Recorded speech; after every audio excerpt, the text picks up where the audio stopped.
Hey boys, and welcome back to another Bleach Bracer video, and today we are going to be showcasing one of the brand new characters. We're going to be showcasing all three. Massive shout outs to everyone that did message me, because I did make a post asking for people to lend their accounts so I can showcase these characters, because unfortunately I don't have the orbs to pull for them. I mean, I have 3k orbs, but you know, right? So if you did pull on it, congratulations if you did get those new characters. And honestly, everyone that did message me, even though I had to decline some of you because obviously some people messaged me first, it does mean a lot, right? The fact that you even tried to help me out. So much love, lads. And today we're showcasing Makoto. A massive shout out to Kaiser for lending their account for this showcase. Now, unfortunately, Makoto isn't linked sorted. Normally when I do these showcases, especially on my account, I want to at least have them link sorted. So maybe for future characters I'll ask for a requirement to have them link sorted, but it's fine for today. I don't really expect anyone to link sort Makoto, especially if you're not going to use this character. Now if it was me, I would have link sorted him, but I link sort everyone because I know life the game. So I actually did already test out this character in IZ. Unfortunately now IZ, or Power IZ, has now changed over,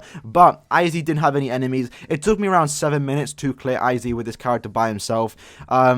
He's on the slower side. I won't lie. He's on the slower side. He does play quite safe. Like even the build I went with, which is a Byakuya link, another Byakuya link, and a Aizen link, it was slow, but it was safe, and that's one thing I must say about his character. That's pretty much the best way to describe him. He's a safe character to play. He's definitely going to clear content, but he's going to clear it slower than other characters, especially if you don't have him link sorted or max transcended, which I don't think many people will. So that being said, let's talk about his character and what makes him quite good, because he's not a bad character whatsoever. I know people are kind of hating on him a bit. He's not bad. I actually do kind of like his gameplay. So Makoto, if you know who he is, he's a filler character. If you actually go into his bibliography, is that what you call it? Makoto Kibune. Funny enough, I actually called him Mikoso a few days ago. So previously a member of Shusuke's expeditionary patrol unit, Makoto was appointed 30 of Squad 3 due to his skill. Though he earned the trust of his squad mates, his gentle smile hides a calculating ambition. So this man right here, on first glance you might think this character looks trash. He don't look cool, like not gameplay wise, just like, you know, just visually he doesn't look the coolest. He looks like a kind of like a simp, right? I called him a beta, but his gameplay, man's a Chad, and we'll showcase that when it does come, right? When we do talk about him. So I'm not going to bring him into co-op IZ or co-op Droplet Zone because, again, it takes around 7 minutes to clear it. It's not really the best showcase. I'd rather test him out in single-player IZ, single-player Droplet Zone, and also the point event, where he does have boosted damage numbers. So let's go into his skills. Let's actually talk about him. So skill-wise, he doesn't have anything groundbreakingly OP, but he does have a decent set of skills. So firstly, Sprinter +1 standard. Basically, he has 2 flash steps. Berserker plus 20%. So our strong attacks do 20% more damage. That's nice to have. He is a recharge character, so it's always nice to have that combination, which, to be fair, every character nowadays is getting. And then he also has Frenzy, again standard for SP characters. Devastation plus 40. So his special move damage does 40% more damage. Then this one right here is the core one. The thing that does make him kind of unique is that he does have guard break, so it ignores enemy guard. He is an SP character, so it's nice to have on SP characters. It's more ideal on NAD characters, but I will say when using him in co-op, it was quite nice not to try and guard break with my NAD. So that means when my strong attacks are recharging, your NAD can at least do some good damage, especially when he does have, where is it? It's right here. He does have bruiser, so he's okay. He's okay. And then he does obviously have 2-second debilitator because he can inflict lacerate. So overall, again, nothing too groundbreakingly OP, but he's an okay character. He performs quite well for what he needs to do, and that's just to play it safe, and that's why I like to think about his character. So for the build today, we're going to be using a tension tie, 30% SP, a lieutenant's badge, again 30% SP, and also a fortification pill, 30% SP. And then for the links, we have the Byakuya, another Byakuya, and a Aizen. So we can do quite good damage for a character that isn't link slotted. So we're going to test him out in Droplet Zone and see how he performs there. Alright, so here we go. So Natchering, let's talk about it, right? So his Natchering is basically similar to Thousand Year Blood or Bambietta and Kyrios. A very common Natchering that range characters are getting nowadays. It's not a bad one though, I won't lie, it's quite good. His SA1 is definitely the biggest problem about him, but again, with the way he plays, he likes to sit back. And especially with his model, this man has his hand in his pocket and that never gets taken out. One might wonder what his hand is doing there for, the whole thing. But that's for another video. Or is it? But yeah, his SA1 is a pushback range collision SA1. It's kind of like, it would have been better if it was a beam strong attack. But I won't lie, it's nice that every character doesn't always have a beam SA1. Like, it's kind of nice to have different kind of strong attacks. That kind of makes sense. Even though a lot of characters do have this similar SA1, it's, you know, it might get a bit boring if everyone has the same SA1 beam. So I kind of like that Caleb are kind of somewhat quote-unquote shafting characters by giving them a quote-unquote bad SA1. So SA1 right here is, again, the pushback. He kind of has a boomerang Zanpakuto, or not kind of, I think it is a boomerang Zanpakuto, which I think is quite cool. Filler character-wise, he isn't bad. I mean, fillers in Bleach, the characters, the designs and stuff have always been quite cool, except the bounce.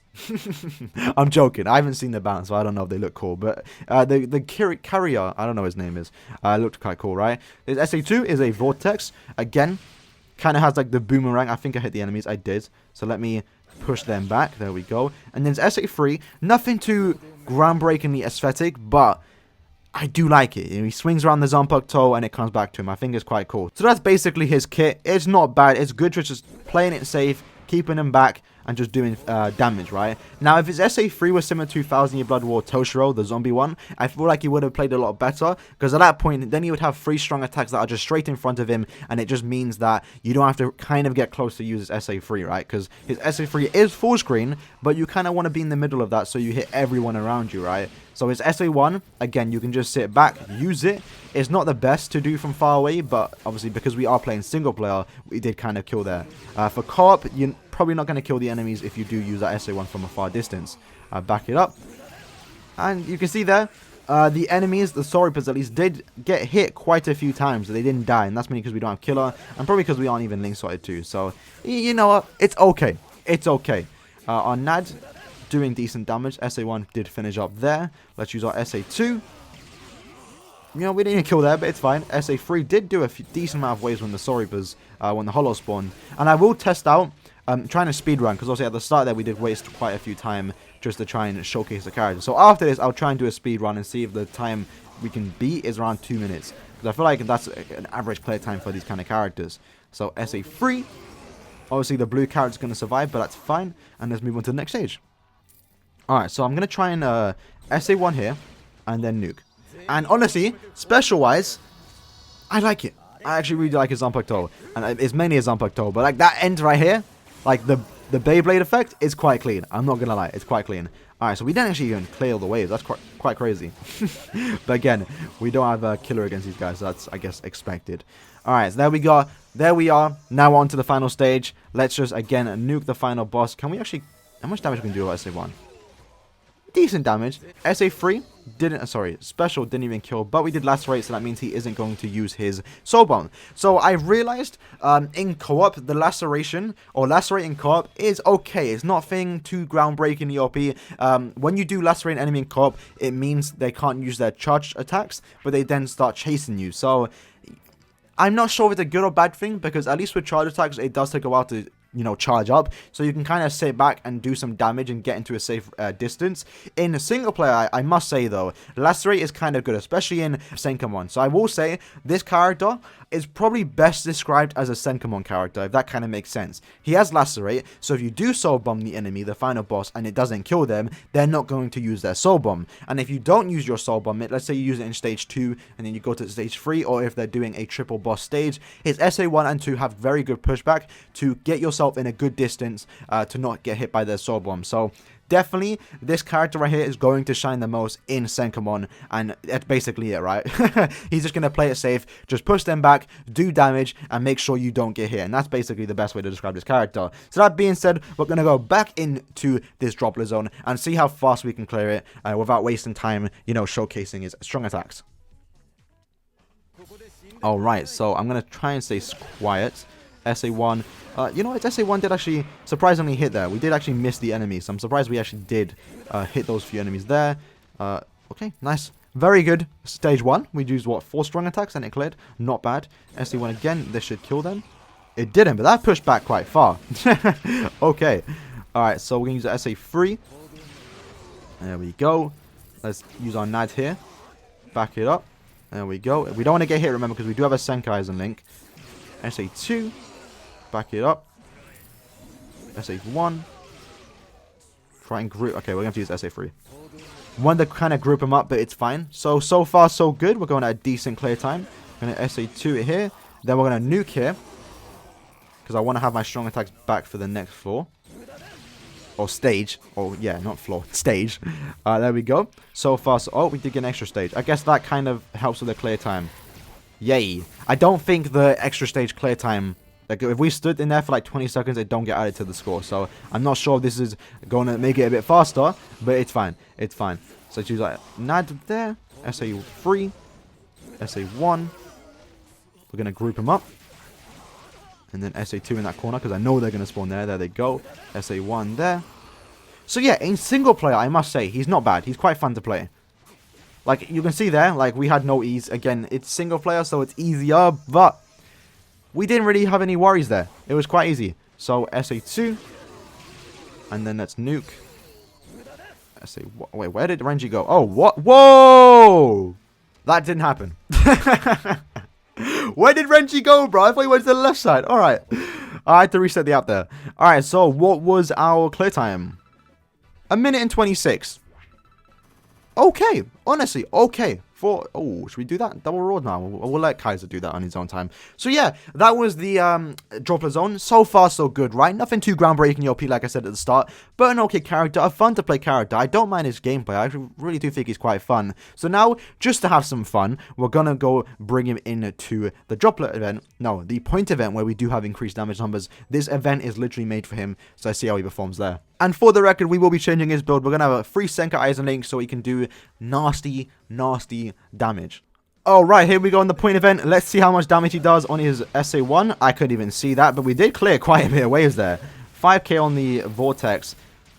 I mean, you know, this is where he's definitely going to shine, mainly because this event's made for him. And we also have free Senka Aizen links, but this is the damage I want to see, right? If he could hit this normally, if you ever do transcend him, he might actually be, like, even better. I think he might perform best max transcended. Like, I know every character does that too, but, I mean, if his SA1 can start one-shotting normally in normal quests, then he won't be bad, honestly. Or, like, he'd be way better. But the investment to max transcend a character like this, I don't think many people are up for. Not even me. Not even me. But I will say, when this character does become a filler one day, I definitely want to pull him. Oh, okay, we definitely had that in the video soon. My phone's dying. Oh, no. So, yeah, look at that SA1. Like, when it does do a lot of damage, so in quests like this, and the distance it has, like, it can do nasty damage. There we go. We're just literally killing up. Now, if Guild Quest was still here, I think his SA1 would have been quite fun to use in those linear rooms where you can do a lot of damage. And we just used our SA3. You couldn't even see how much damage we did there with the ult. So, I'm going to redo this stage and see how much damage we do with our ultimate. Here we are in the final stage where we can finally nuke the boss and see how much damage we can do with a full Senka Aizen. So let him come close. I'm going to see where the guy is. I can't see what is going on. Alright, there we go. Let's nuke. There we go. Just let it play out because I do think his special animation is quite good. And 97k. I almost saw 100k. You know, that's not bad. 1 out of 5 level 1 SP. With no link slotted characters, I guess, because normally when I do these like full damage builds and I use full Senka Aizen links, I normally like to have 3 full damage links because at that point they do more damage, right? Because you are getting the extra slots. Just keep that in mind, right? Senka Aizens are good links to do a lot of damage, but an on color, so a link slotted slot with a power full stam link is actually quite better, even though it's only 20% full stamina damage. So keep that in mind. So 1 minute clear time, that's fine.